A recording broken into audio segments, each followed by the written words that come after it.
Good afternoon, everybody. I apologise. I've only been gracing you with my presence for the panel discussion, and it's clearly been a good day looking at your program.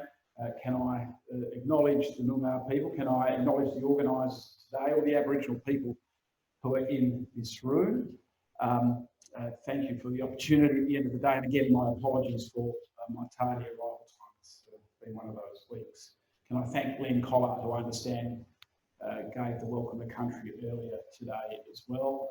You'll be pleased to know my speech is about 15 minutes, so hopefully I don't get in the way of that bar. It's been an incredible time in, of course, the world of heritage in the last, since May this year, but what has really been a 30-year effort and attempts from governments to try and change the current 1972 Act, and many people in this room have been part of that journey, and we all remain decisively unsuccessful, and we still have the 1972 Act.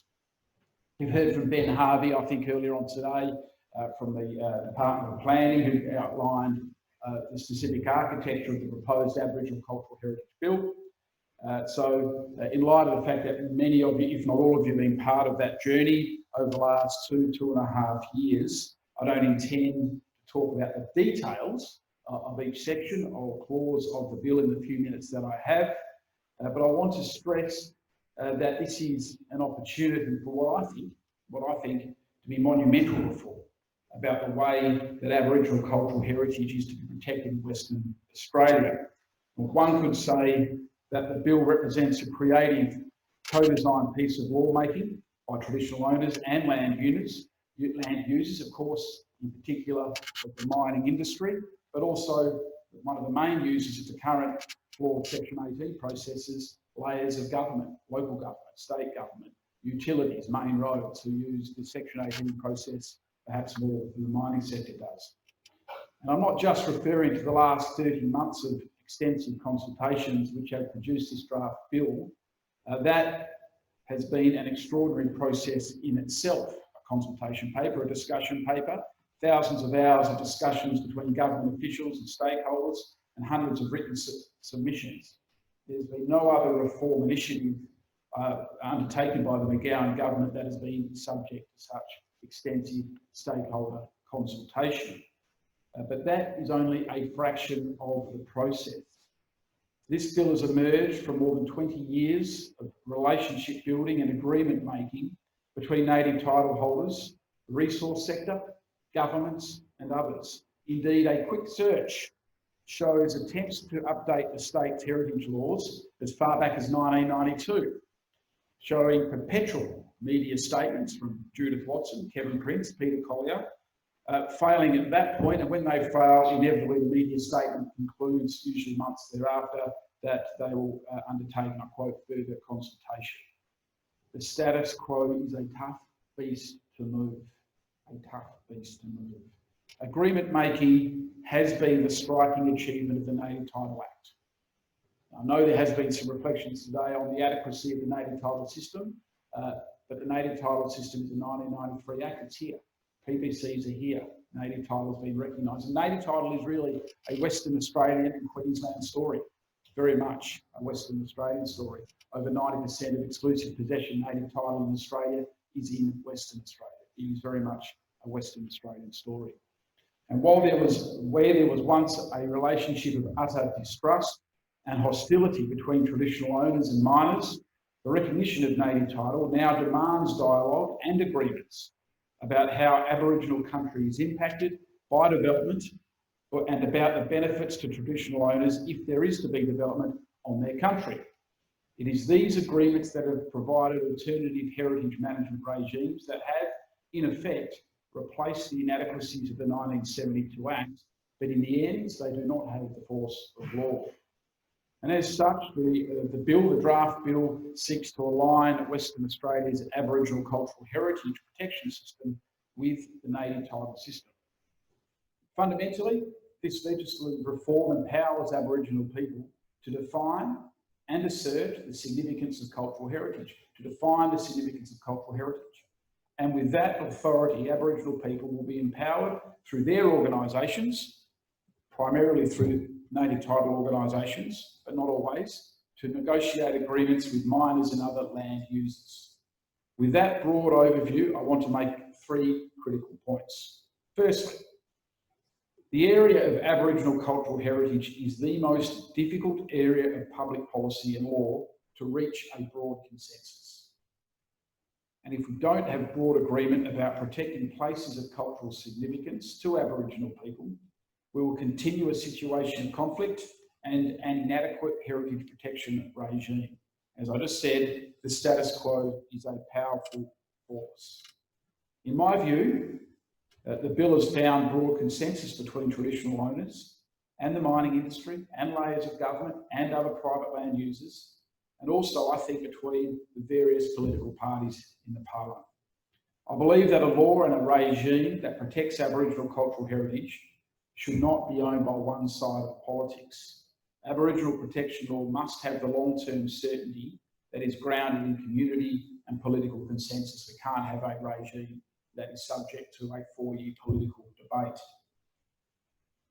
Submissions and engagements on the draft bill have been in the main constructive, and we are continuing to work on technical amendments that have been proposed to the draft bill from a range of different stakeholders. And while there is debate and different views about amending aspects of the bill, the issues in contest so far that I've seen are not on the pillars of the architecture of the proposed law. The guts of the law is broadly being agreed. The fundamental architecture, that the primary role of Aboriginal people through and piggybacking in off the native title system, appears to be solidly supported. Clearly, it is unlikely, I'll make this point for you, clearly it is unlikely that the bill will pass the Parliament prior to the next election. We have 3 more parliamentary weeks in the lower house. But I am keen to ensure that prior to the election, we have that broad consensus so that all stakeholders are aware of the general form of the new regime and can prepare for its transition and implementation. Whoever wins the state election in 5 months' time should be committed to introduce the Aboriginal Cultural Heritage Bill, which hopefully the Parliament will pass into law next year. And that brings me to a second point about engagement, particularly with Aboriginal parties. I'm not interested in a never-ending story of endless consultation on a whole range of technical issues or matters that can't be delivered. Interesting conversations they may be, they do nothing to defeat the usually immovable force of the status quo. As I said earlier, I'm absolutely committed to empowering Aboriginal people to assert their cultural rights that are supported by Australian law through native title. I welcome and encourage a constructive discussion about what strategies and in particular what resources are needed to ensure that traditional owners are empowered to fulfil their responsibilities to protect their heritage places. And this should be a creative discussion that should also incorporate the Commonwealth, also incorporate the mining sector, also incorporate private land users that utilise the heritage system. We have to talk about institutional reform within the native title system and long-term strategic approaches to build the capacity of traditional owners and traditional owner groups to engage in the heritage system. And the third point I want to make is the need to break down the walls of conflict and distrust and to build a regime where a vibrant Aboriginal culture linked to connection to country and places of cultural significance can coexist with mining and other forms of economic development. And for too long, Aboriginal people, development interests and the professional legion of lawyers, of which I am, anthropologists and archaeologists, which there are many in this room, have all been embedded in an environment of conflict, as though this is the natural order of things. It has been going on since the 1980 Noonkanbah dispute, and I sense that many people feel comfortable operating in that scenario. What I would love to see is a new and creative way of looking at the relationship between Aboriginal people, whose rights and interests are beyond legal and moral dispute, and the mining sector, which is fundamentally critically to all of us, economically and socially. The fact is that we do not live in a binary world. We don't. And where Aboriginal cultural heritage is seen as oppositional to economic development, they're not one or the other. There is such immense complexity in this relationship, which is why it has been so difficult to reform a 1972 Act. My view is that Aboriginal people appreciate that complexity more than anybody else. It's been Aboriginal people who have been living that complexity on a daily basis, both prior to the 1993 Native Title Act and since.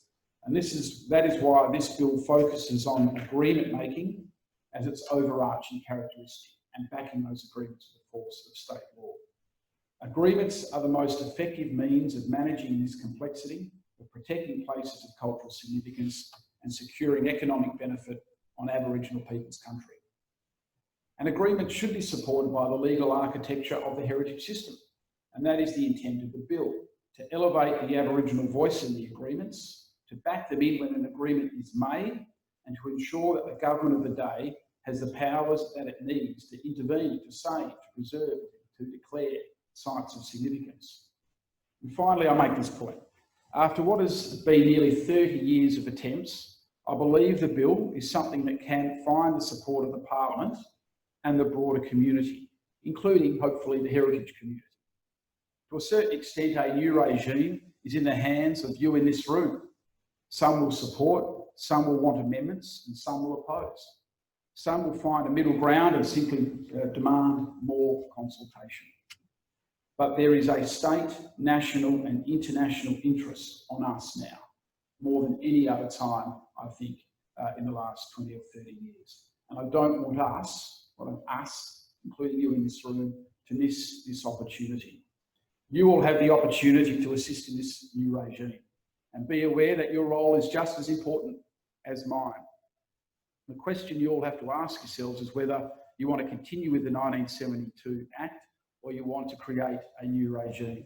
And a new regime will be imperfect, as all legislation is, but we've got to be able to come up with a system that is much better than an act that went through the Parliament 2 years before I was born, years before the Native Title Act came into existence, and does not embed the role of Aboriginal people in the heritage system. We can get there, I know we can, but the reason we haven't so far is the status quo, in all its flaws, is a tough beast to move. We know how the 1972 Act works, creates comfort in that knowledge, but unless we challenge ourselves for a new regime and accept that it won't be and won't have everything that we all want, then we'll end up stuck with that 1972 Act. I thank you for your time, and I look forward to working with you all. Thank you.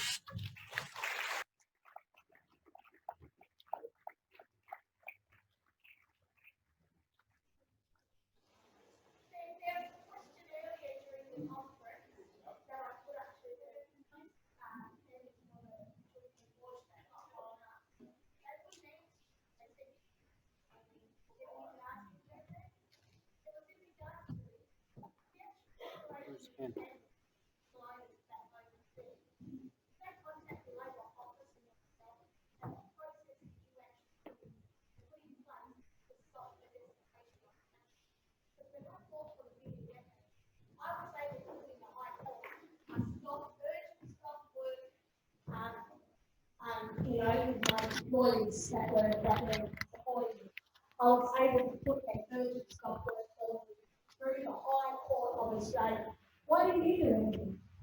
Yeah, thanks for the question, Billy. I've listened to your issues today, so I give you a chance to respond. No is the answer. They didn't contact me. And that has been a fundamental issue, is that once the Section 18, the Section 18 process means that once it's granted, it's not limited by time. The conditions that can be imposed are limited around really reporting back to government on the nature of the damage or destruction of the site. And even if I had been told, which I wasn't, unfortunately, which is also unusual, the legal capacity for me to intervene is usually the authority of the office, as opposed to anything that I have under the 1972 Act. So, just let me answer. So what I'm trying to do with the new bill is create, and it does, gone through it, you'll see it has a range of new powers for the Minister of the Day to intervene when new information emerges, to have it to stop work orders issued, which certainly can't be done under the current Act, and to also provide me, as Minister of the Day, with greater powers to declare areas protected. And that has been a big missing link.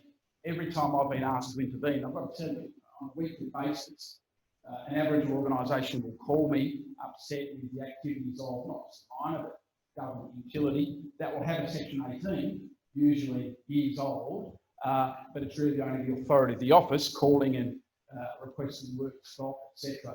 That I can do that with. That's the only capacity I can do that with, and that is one of the things that I want to fix up under the new regime. Thank you. Got time for a couple more questions? Yeah. So Ben has kindly said that he has time for a couple of more questions, and if we make them short and quick. Thanks for coming. Thanks for coming, Ben. I'm Mulgana people up in Kathaguru, Shark Bay. And we formed our PBC. We got our determination a few years ago. And I've listened, there's been a great conversation here today about all the things that have held back our people. I think I've seen it as on the PBC level about how our capacity has been failed to be built. And like others were talking about, you know, we have to go for grants, we have to go for funding. Directors don't get paid for anything. We've done a lot off our own back at our own expense with DPLH to protect sites, to involve our elders, to try and get meetings with our communities. I think the Native Title Act is something that needs to be reviewed also, because we're under the monopoly of a particular service providers to represent the best interests of the Aboriginal people. And yet we find, and I think Jukan is a perfect example of that, that the interests, the best interests that were represented were the proponent and not the Aboriginal people. And so it just irks me about the amount of money that, and the perception of the general public that says, oh, well, Aboriginal people, they get a lot of money through this Native Title Act, Commonwealth, state, but that money, how it filters down, it doesn't go into any foundation of building our capacity to allow us to manage our country. Thanks. Yeah, thanks for the comments and the question. That's right, you're doing a good job. Can I, a couple of points you made really well. First, the Native Title Act. As a state minister, you know, I've got to deal with the Commonwealth legislation as I find it. There's been talks and there's proposals around amending the Native Title Act, some very small amendments, some significant. So I suspect significant amendments to the Native Title Act beyond is probably possible to get through the Commonwealth Parliament. But that aside, you are quite correct about the capacity of PBCs, and I've made this point many, many times. I think utilising the native title system is the right thing to do for a heritage regime. That people have disagreed with that, that's fine. But I think in Western Australia it's the right thing to do. There is flexibility, those times you do see there are flexibility. For example, there'll be areas where there isn't a PBC, there'll be areas where the PBC may not be the appropriate organisation. And the key point you raised is that across Western Australia, there is a vast disparity of resourcing to PBCs and capacity within those PBCs. I'm aware of that. And I've made the point time and again that if the bill becomes an act and makes its way into Parliament, I'm also aware that I'm going to have to resource those PBCs to help me do a state regime, right? I'm asking PBCs to help the state with a state regime. And that's what I'm keen to hear back from people in this room as well, what that might look like. Adequate resourcing so a PBC can do that work. The other fallout of the Commonwealth Joint Standing Committee inquiry into Jukan, the point I've made to them, that I've appeared before them twice, is that a key recommendation from them, I think, is if the Commonwealth, if they come out with a recommendation that the Commonwealth funds the architecture that they've created under their Act, the Native Title Act, better, they'll get better heritage outcomes. So I think there's an opportunity at the moment where state and Commonwealth interests might be able to align to provide better support for PBCs. And then just speak loudly. Sorry, I know you're probably a bit of a meat and sandwich as well at the moment. Got another question. When we get determination, we went through over 22 years, as did a lot of the other corporations, Aboriginal people. Then we get our determination, legal, you know, recognition that we are the traditional owners of our land. But then not one bit of like compensation, revenue or anything, because stakeholders that work on our land, the pastoralists, the mining, etc., extracted so much of our resources, maybe intermittently and recognising that they damaged country, you know, and yet nothing.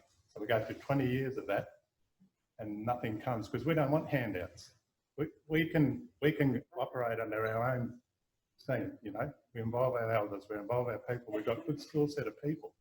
And that's the thing, is just like, we don't want welfare, we don't want CDP. We can empower the people if we could just give them that support. Just one more question here. You're right.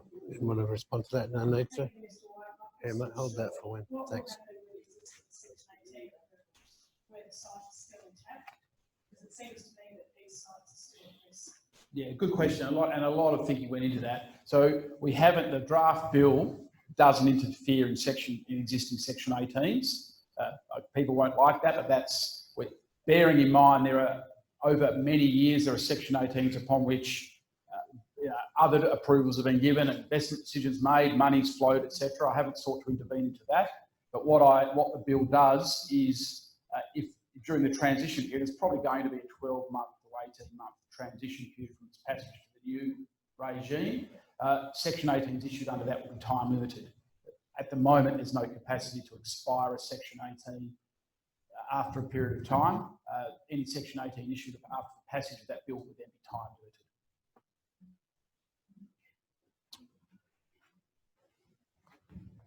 Okay, just one more quick question. Is that okay?